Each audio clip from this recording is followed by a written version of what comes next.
지난주는 나는 그의 유일하신 아들 우리 주 예수 그리스도를 믿습니다 라는 구절로 독생자 예수님에 관해 전해드렸습니다.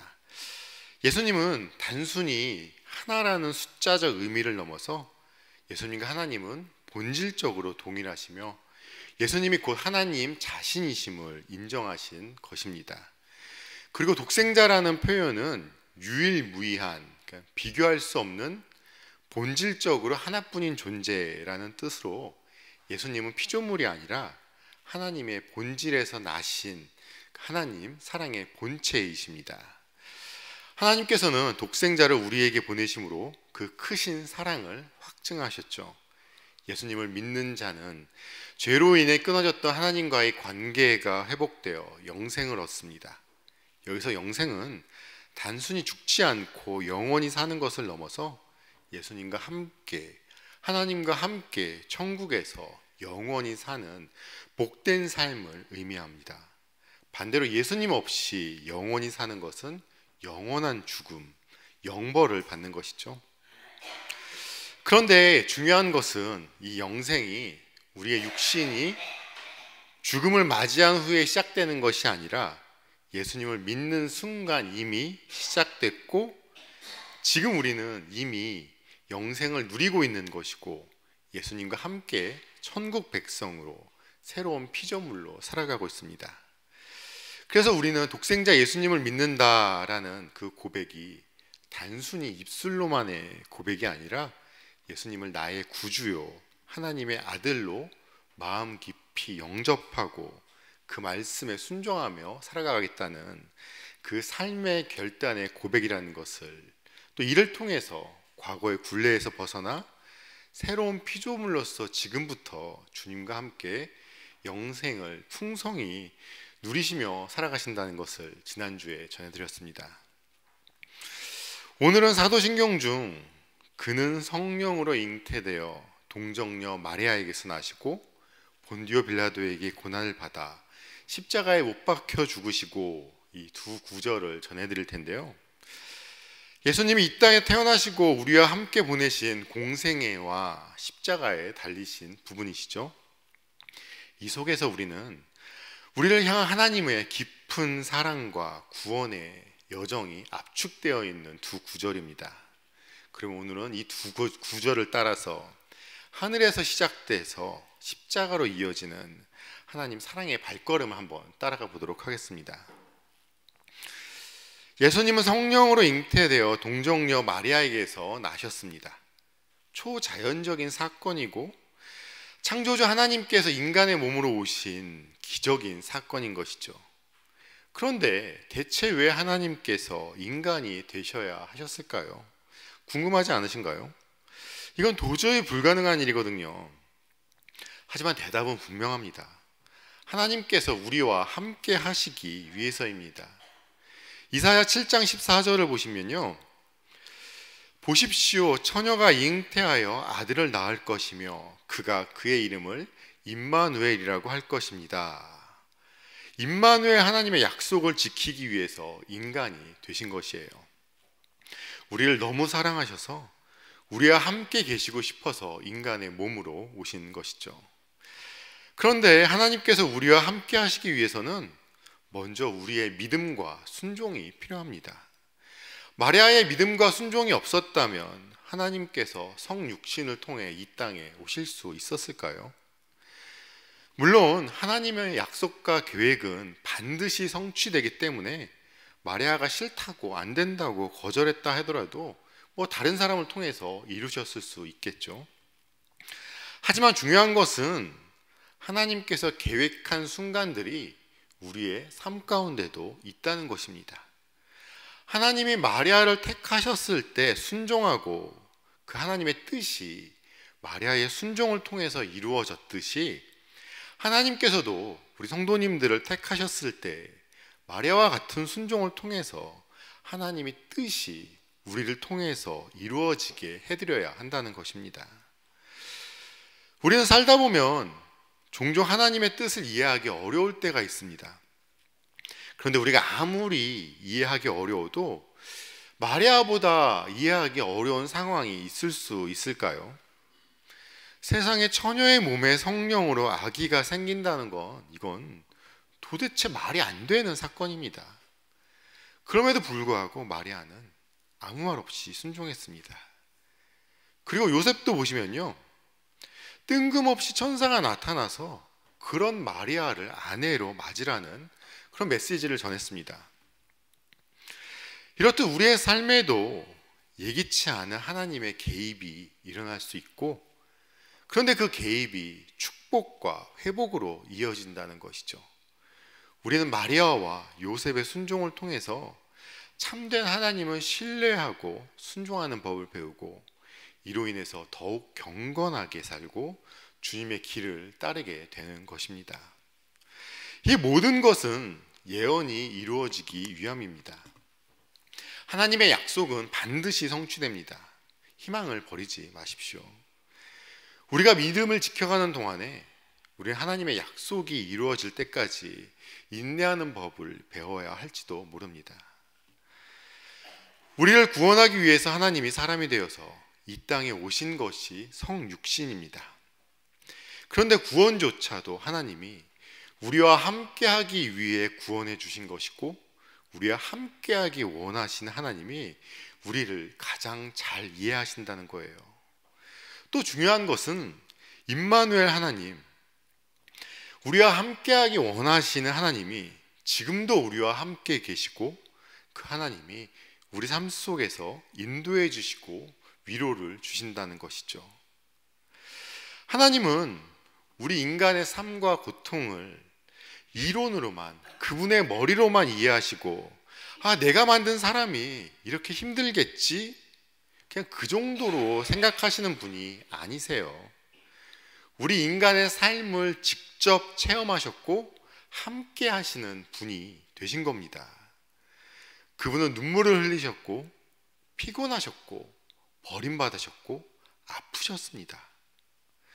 구원뿐만 아니라 우리의 아픔에 공감하기 위해서 이 땅에 오신 주님, 그분이 바로 예수님이십니다. 아멘. 그리고 그분이 지금도 우리 성도님들과 함께 계신다는 겁니다. 이런 예수님이 이 땅 위에서 성육신으로 시작된 여정의 목적지의 최종은 십자가였죠. 빌립보서 2장 6절부터 8절을 보시면요, 그는 하나님의 모습을 지니셨으나 하나님과 동등함을 당연하게 생각하지 않으시고 오히려 자기를 비워서 종의 모습을 취하시고 사람과 같이 되셨습니다. 그는 사람의 모양으로 나타나셔서 자기를 낮추시고 죽기까지 순종하셨으니 곧 십자가에 죽기까지 하셨습니다. 예수님은 하늘의 영광을 버리시고 종의 형체, 곧 우리와 같은 인간이 되셨습니다. 그리고 끝없이 낮아지는 길을 걸으셨어요. 이렇듯 우리도 예수님을 본받아서 겸손과 희생을 나타내셔야 합니다. 세상은 자기의 유익을 위해 다른 사람을 지배하거나 이용합니다. 하지만 우리 하나님 나라 백성들은 예수님을 따라 섬기는 리더십을 발휘해야 합니다. 그것이 예수님의 본성을 반영하는 것이고, 특히 세상에 그분의 사랑을 전하는 방법이거든요. 예수님은 하나님과 동등하신 분이면서도 자신의 지위를 붙잡지 않으셨습니다. 우리는 예수님의 완전한 섬김을 이해해야 합니다. 예수님은 종의 형체로 이 땅에 오셔서 순종하심으로 보여주신 사랑의 실제 예이신 것이죠. 특히 자기 희생이 얼마나 강력한 사랑의 표현인지 아실 겁니다. 예수님께서 이렇게 하신 이유는 우리를 사랑하셔서 그러신 거죠. 우리 성도님들, 자녀분들 키우실 때 희생하시면서 그것이 희생이라고 생각하신 적이 한 번이라도 있으신가요? 자녀분들을 사랑하시니까 희생이라고 생각도 안 하시고 당연히 자연스럽게 하셨었잖아요. 예수님도 우리를 사랑하시고 아버지 하나님을 사랑하니까 자연스럽게 섬기시고 희생하시고 사랑하신 것이죠. 그런데 사실 우리 인간이 예수님 사랑을 나타내는 건 못해요. 불가능합니다. 우리는 사람이니까요. 하지만 그래서 예수님께 그 사랑을 가르쳐 달라고, 우리가 행하게 해달라고 기도하며 구하셔야 되는 겁니다.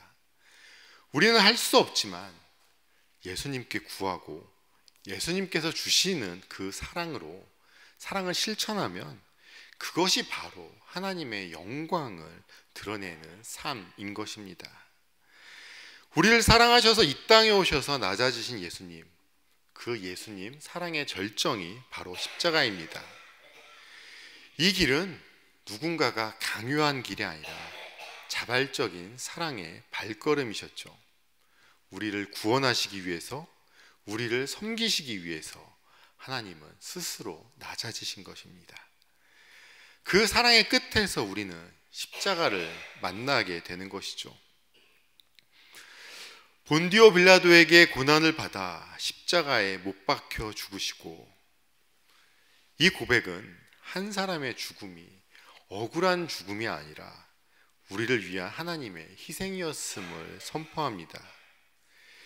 이사야 53장 5절을 보시면요, 그러나 그가 찔린 것은 우리의 허물 때문이고 그가 상처를 받은 것은 우리의 악함 때문이다. 그가 징계를 받음으로써 우리가 평화를 누리고 그가 매를 맞음으로써 우리의 병이 나았다. 우리 인류의 죄와 그로 인한 결과가 예수님의 고난을 통해서 해결되었습니다. 우리는 때때로 버림당하고 외면받은 느낌이 들 때가 있습니다. 그러나 우리 예수님도 같은 고통을 경험하시고 우리의 고통과 슬픔을 짊어지셨습니다. 우리는 예수님의 고난을 통해서 참된 위로와 그분의 이해를 얻을 수 있습니다. 예수님은 우리의 모든 슬픔을 아시는 분이시고, 그런 예수님을 통해서 우리는 진정한 쉼을 발견할 수 있거든요. 어쩌면 나의 잘못과 죄책감으로 괴로워하고 계신 성도님이 있을 수도 있어요. 그러나 예수님의 상처와 매임은 우리 죄를 위한 대가로 이루어졌으며, 그분의 고난은 우리의 완전한 치유를 위해 존재했습니다. 예수님께서 우리를 위해 상처를 받으셨고, 우리는 그분의 대속을 통해서 자유를 얻었습니다. 또 이사야 53장 6절도 보시면요, 우리는 모두 양처럼 길을 잃고 각기 제 갈 길로 흩어졌으나 주님께서 우리 모두의 죄악을 그에게 지우셨다. 우리 모두는 각자 제 길로 흩어지고 자주 방황할 수 있습니다. 그러나 하나님께서는 우리의 모든 죄를 예수님한테 담당시키셨습니다. 이건 우리가 다시 길을 찾고 하나님과의 올바른 관계를 회복할 수 있도록 하려는 것입니다. 우리는 예수님 안에서 안전하게 인도받을 수 있습니다. 우리의 죄는 예수님의 고난을 통해 용서받았고, 우리는 예수님을 통해 회복받을 수 있습니다. 아멘.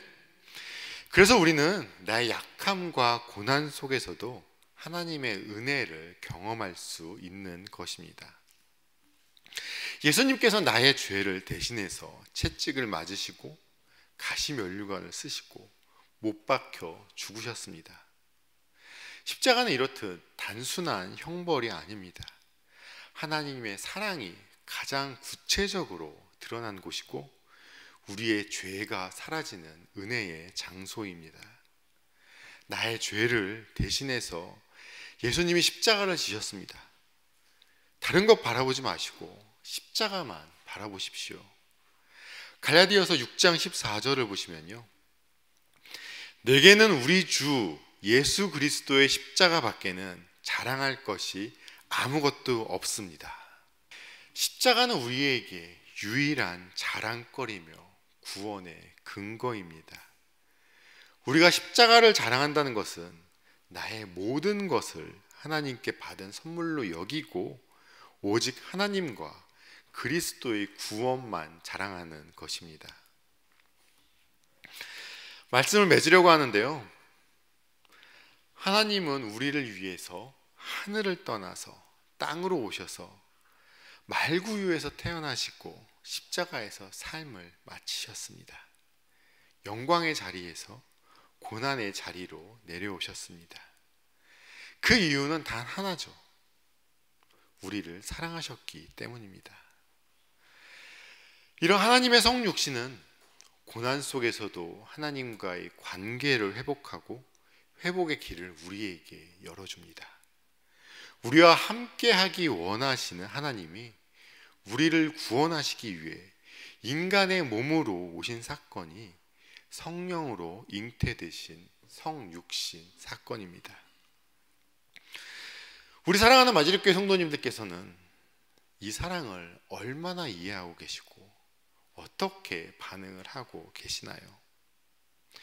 예수님처럼 나를 낮추시고 우리 이웃을 섬기며 살아가고 계시는지, 임마누엘 하나님이 우리를 구원해 주셨고 우리와 함께 계십니다. 그는 성령으로 잉태되어 동정녀 마리아에게서 나시고 본디오 빌라도에게 고난을 받아 십자가에 못 박혀 죽으시고 하나님이 우리 성도님들과 함께 계십니다. 아멘. 하나님이 성도님들을 위해 고난을 받으셨습니다. 아멘. 우리의 모든 것을 이해하시는 하나님이 나의 아버지가 되십니다. 아멘. 십자가만 바라보십시오. 그분의 은혜를 구하시면서 함께 하시는 하나님의 임재하심을, 그 하나님을 경험하시며 살아가시는 우리 마지lik교회 성도님들이 되시길 주님의 이름으로 축원합니다.